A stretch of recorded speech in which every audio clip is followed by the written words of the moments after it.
Film की शुरुआत में हम देखते हैं कि एसटीएस बेबी बनाने और उन्हें स्टो माउंटेन के मुख्यालय से डिलीवर करने के लिए जिम्मेदार थे, लेकिन एक बच्चे के साथ एक हादसा हुआ जब एक स्टो जिसका नाम जस्पर था पागल हो गया और उसने उस बच्चे को अपने पास रखने की कोशिश की। इस हड़बड़ी में एक महत्वपूर्ण उपकरण होमिंग बीकन टूट गया, जिससे बच्चे को उसके माता पिता के पास पहुंचाना असंभव हो गया। इसलिए एसटीएस ने फैसला किया कि वे उस बच्चे को, जिसका नाम ऑफेट ट्यूलिप रखा गया, बतख अपने पास रखेगा जब तक वह 18 साल की नहीं हो जाती। ट्यूब बड़ी हुई और एक उत्साही युवा महिला बन गई जो कॉर्नरस्टोन कम के लिए छोटे मोटे काम करती थी, लेकिन उसकी लापरवाही हो के कारण जब भी वह मदद करने की कोशिश करती चीजें गलत हो जाती, जिससे कंपनी का मुनाफा गिरता। अब 18 साल बाद जूनियर कॉर्नरस्टोन का स्टॉप डिलीवरी स्टोर अपना 1 मिलियन पैकेज डिलीवर कर चुका है। जब वह कार्यालय लौटता है तो अन्य एसटीएस उसे बधाई देते हैं, लेकिन जूनियर का जश्न मनाने का प्लान काम नहीं करता। उसे हंटर सीईओ द्वारा बुलाया जाता है। हंटर के कार्यालय में पहुंचने पर जूनियर नर्वस होता है, लेकिन वह इसे छुपाने की कोशिश करता है। हंटर उस समय छोटे रॉबिन्स के साथ असभ्य होता है और जूनियर को बताता है कि उसके कार्यालय को कांच का बनवाना एक शक्ति का प्रदर्शन है। फिर हंटर जूनियर को बताता है कि एक सम्मेलन स्टोरन में उसे चेयरमैन के रूप में पदोन्नत किया जाएगा, जिससे उसकी पुरानी स्थिति खाली हो जाएगी। टर कहता है कि जब वह चेयरमैन बनेगा जूनियर को बॉस नाम दिया जाएगा, लेकिन एक शर्त है, ट्यूलिप अब 18 साल की हो गई है। हंटर इसे खत्म करने का सही मौका समझता है, इसलिए वह जूनियर से कहता है कि उसे ट्यूलिप को निकालना होगा। जूनियर अपनी पदोन्नति के लिए उत्सुक हंटर को आश्वस्त करता है कि वह तुरंत ट्यूलिप को निकाल देगा। फिर वह ट्यूलिप की तलाश में निकल पड़ता है। जब जूनियर ट्यूलिप को ढूंढता है तो वह तीर उड़ने में असमर्थ पक्षियों को उड़ाने की कोशिश कर रही होती है और इसी प्रक्रिया में फैक्ट्री में आग लग जाती है। इससे ये साबित होता है कि ट्यूलिप वाकई में समस्याग्रस्त है। जूनियर को ट्यूलिप को निकालने का मौका नहीं मिलता और ट्यूलिप उसे बताती है कि आज उसका जन्मदिन है। अब अपराध बोध महसूस करते हुए जूनियर एक योजना बनाता है कि वह ट्यूलिप को बिना निकाले खत्म कर सके। वह ट्यूलिप को बताता है कि उसे पदोन्नति मिली है और वह अब लेटर सोर्टिंग डिपार्टमेंट की प्रमुख है। वह उसे एक कमरे में ले जाता है जो अबन बेबी फैक्ट्री के पास है और बताता है कि उसकी एकमात्र शर्त यह है कि उसे कभी भी कमरे से बाहर नहीं निकलना है। पहले ये डिपार्टमेंट बेबी के लिए अनुरोध प्राप्त करता था, लेकिन फैक्ट्री बंद होने के बाद पत्र आना बंद हो गए थे। शुरुआत में ट्यूलिप अपनी पदोन्नति से उत्साहित होती है और अच्छे से काम करने का वादा करती है, लेकिन जल्दी ही उसे बोरियत होने लगती है क्योंकि उसके पास करने के लिए कुछ नहीं होता। दूसरी ओर एक युवा लड़का नेगन अपने माता पिता का ध्यान आकर्षित करने की कोशिश करता है, लेकिन वे उसे नजरअंदाज करते हैं और अपने रियल एस्टेट व्यवसाय में व्यस्त रहते हैं। इसके कारण नेट उदास और अकेला महसूस करता है। एक दिन जब नेट अपने माता पिता के साथ गाड़ी चला रहा होता है, वह एक दिल को छू लेने वाले पल को देखता है और सोचता है कि उसे एक छोटे भाई की जरूरत है। जब वह यह अपने माता पिता से साझा करता है तो वे इसे मजाक में ले लेते हैं। नेट एक पुरानी पर्ची पाता है जब एसटीएस बच्चों को डिलीवर करते थे और एक पत्र लिखता है जिसमें वह एक छोटे भाई की कराटे कौशल के साथ मांग करता है। उस रात नेट अपने माता पिता को जगाकर बताता है कि एसटीएस उसे एक छोटे भाई लाने वाला है, लेकिन वे उसकी बात को गंभीरता से नहीं लेते। अंततः नेट का पत्र लेटर सोर्टिंग रूम में पहुंचता है और ट्यूलिप बेहद खुश है, लेकिन उसे कमरे से बाहर ना जाने के लिए कहा गया है। फिर भी वह पत्र देने के लिए ऊपर चली जाती है। जूनियर हंटर को बताता है कि उसने ट्यूलिप की समस्या सुलझा ली है और हंटर इस पर खुश होता है। वे चर्चा करते हैं कि जूनियर को सोमवार को बॉस बनने पर कौन कौन से लाभ मिलेंगे, लेकिन उनकी बातचीत अचानक रुक जाती है जब अलार्म बजने लगता है, ये दर्शाते हुए कि ट्यूलिप अब भी कंपनी के परिसर में है। जूनियर जल्दी से अलार्म सिस्टम को डिस्कनेक्ट कर देता है ताकि हंटर इसे न देख सके और फिर ट्यूलिप को खोजने निकल पड़ता है। जब जूनियर ट्यूलिप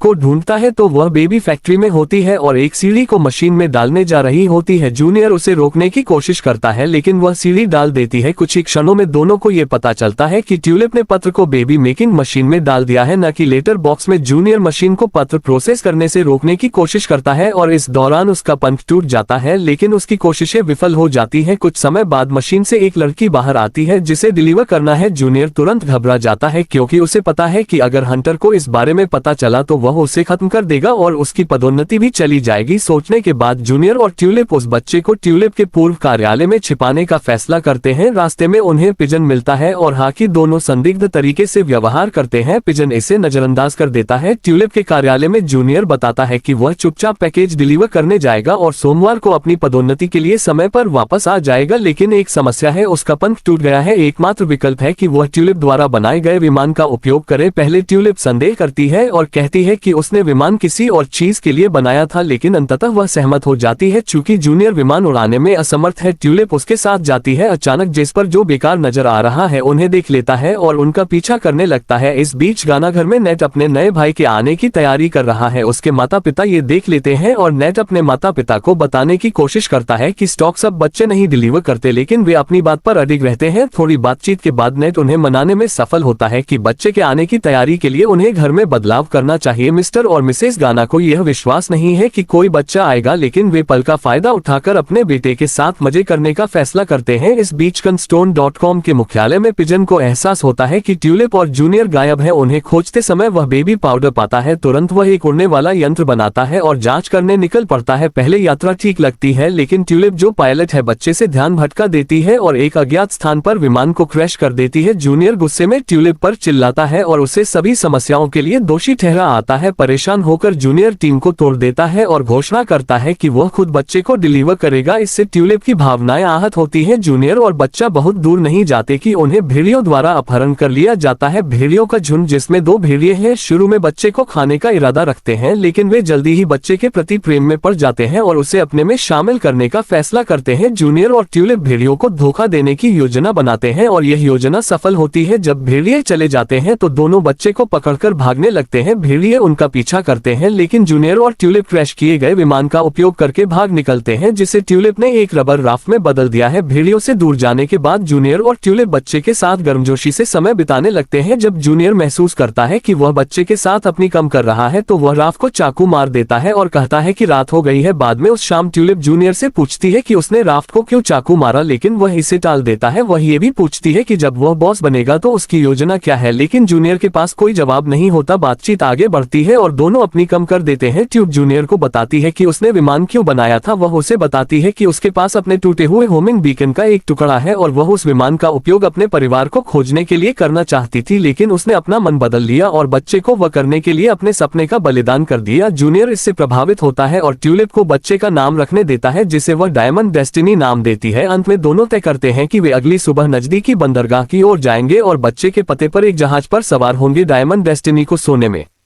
मुश्किल होती है, जिससे जूनियर और ट्यूलिप को जागते रहना पड़ता है और उसकी देखभाल करनी होती है। इस अनुभव के दौरान दोनों के बीच एक बंधन बनता है। अपनी योजना के अनुसार पिचन जूनियर और ट्यूलिप का पीछा करता है ताकि उनके कदमों का पता लगा सके। वह अंततः पुष्टि करता है कि वे वास्तव में एक बच्चे को डिलीवर कर रहे हैं और तुरंत इस खबर के साथ हंटर के पास लौटता है। इस जानकारी के इनाम के रूप में हंटर पिजन को बॉस बनने का वादा करता है ताकि वह डिलीवरी रोक सके और जूनियर को पकड़ सके। हंटर पिजन को बच्चे के होमिंग बीकन पर डिलीवरी का पता बदलने का आदेश देता है। अगली सुबह जूनियर और ट्यूलिप डायमंड डेस्टिनी का होमिंग बीकन लेकर बंदरगाह की ओर निकल पड़ते हैं। दोनों को यह नहीं पता होता कि पते में बदलाव किया गया है। बंदरगाह में जूनियर और ट्यूलिप कई चुनौतियों का सामना करते हैं। पहले वे सुरक्षा द्वारा पकड़े जाने के करीब होते हैं और जब वे बच निकलते हैं तो भेड़ियों का हमला होता है जिन्होंने उनका पीछा किया है। जूनियर और ट्यूलिप मिलकर भेड़ियों से बचने की कोशिश करते हैं। इस प्रक्रिया में ट्यूलिप को जूनियर को कांच की भूल भुलैया के माध्यम से मार्गदर्शन करना पड़ता है, क्योंकि पक्षियों को कांच नहीं दिखता। हालांकि वे सफल होते हैं, लेकिन भेड़ियों द्वारा उन्हें कोने में धकेल दिया जाता है। कुछ ही क्षणों में जब भेड़ियों के पास हमला करने का समय नहीं होता, जेस्पर अचानक आता है और जूनियर ट्यूलिप और बच्चे को सुरक्षित स्थान पर उड़ाता है। जब जेस्पर जहाज पर लैंड करता है तो जूनियर और ट्यूलिप घबराए हुए होते हैं, क्योंकि उन्हें लगता है कि वह उन्हें और बच्चे को नुकसान पहुंचाना चाहता है। ट्यूलिप उसे अपनी जिंदगी बर्बाद करने के लिए दोषी ठहरा है। आखिरकार जेस्पर उन्हें शांत करने में सफल होता है और अपनी कहानी सुनाने के लिए मनाता है। वह कहता है कि वह ट्यूलिप के साथ प्यार में पड़ गया था, लेकिन उसे अपने पास रखने की कोई इच्छा नहीं थी, बल्कि वह उसे डिलीवर करना चाहता था। लेकिन उसकी होमिंग बीकन टूट गई थी, जिससे वह ऐसा नहीं कर सका। जेस्पर बताता है कि उसने टूटे हुए होमिंग बीकन के सभी टुकड़ों को खोजने के लिए अपनी जिंदगी समर्पित कर दी। जेस्पर को बताता है कि अब केवल एक टुकड़ा बाकी है। ट्यूलिप उत्साहित होकर कहती है कि उसके पास वह टुकड़ा है और जब होमिंग बीकन को फिर से जोड़ा जाता है तो ट्यूलिप का पता सामने आता है। ट्यूलिप अपने असली परिवार से मिलने के विचार से बहुत खुश होती है, लेकिन वह पहले बच्चे को डिलीवर करने का फैसला करती है। दूसरी ओर जूनियर ट्यूलिप को जाने के लिए कहता है, ये बताते हुए कि वह डिलीवरी खुद पूरी करेगा। ट्यूलिप पहले मना करती है, लेकिन जब जूनियर कहता है कि वह उसे नौकरी से निकालने वाला था तो इससे उसकी भावनाएं आहत होती है और वह जेस्पर के साथ चली जाती है। जूनियर अंततः होमिंग बीकन के पते पर पहुंचता है, लेकिन वही एक जाल में फंस जाता है। वहां उसे हंटर और पिजन मिलते हैं। हंटर बच्चे को ले लेता है और उसे पेंगुइनों के हवाले कर देता है, ये कहते हुए कि वे उसे 18 साल तक पालेंगे। जूनियर इसका विरोध करता है, लेकिन हंटर उसे बांध देता है। हंटर पिजन और पेंगुइन बच्चे के साथ कनोको के मुख्यालय लौट जाते हैं, जबकि जूनियर वही बंधा रह जाता है। जब ट्यूलिप अपने परिवार के घर पहुंचती है तो वह दरवाजा खटखटाने के लिए बहुत चिंतित होती है। इससे पहले कि जैस्पर उसे रोकेगा, घर में चुपकी से प्रवेश करती है। दरवाजा खटखटाया जाता है और नेट बहुत उत्साहित होता है, सोचता है कि यह एसटीएस है। नेट और उसके माता पिता दरवाजे की ओर दौड़ते हैं, लेकिन वहां एक पुलिस अधिकारी होता है। अधिकारी उन्हें बताता है कि उन्हें अपने घर में किए गए सभी बदलावों को हटाना होगा क्योंकि वे असुरक्षित हैं। नेट ये समझाने की कोशिश करता है कि वह एसटीएस से एक छोटे भाई की उम्मीद कर रहा है, लेकिन उसके माता पिता उसे बीच में ही रोक देते हैं और दुखी दिल से बताते हैं कि कोई बच्चा नहीं आ रहा क्योंकि एसटीएस अब बच्चे नहीं डिलीवर करते। नेट का दिल टूट जाता है और वह सजावट उतारने लगता है। चुपके से निकलने के बाद ट्यूलिप डायमंड डेस्टिनी के होमिंग बीकन के पते पर पहुंचती है। वहां उसे जूनियर बंधा हुआ मिलता है। जूनियर और ट्यूलिप मिलकर कोस्टनको के मुख्यालय लौटने का तरीका ढूंढ लेते हैं। वहां पहुंचने पर स्टोर सम्मेलन चल रहा होता है और चारों ओर हजारों एसटीएस होते हैं। दोनों बच्चे को पहचानने में सफल होते हैं और पेंगुइनों से बच्चे को वापस लाने के लिए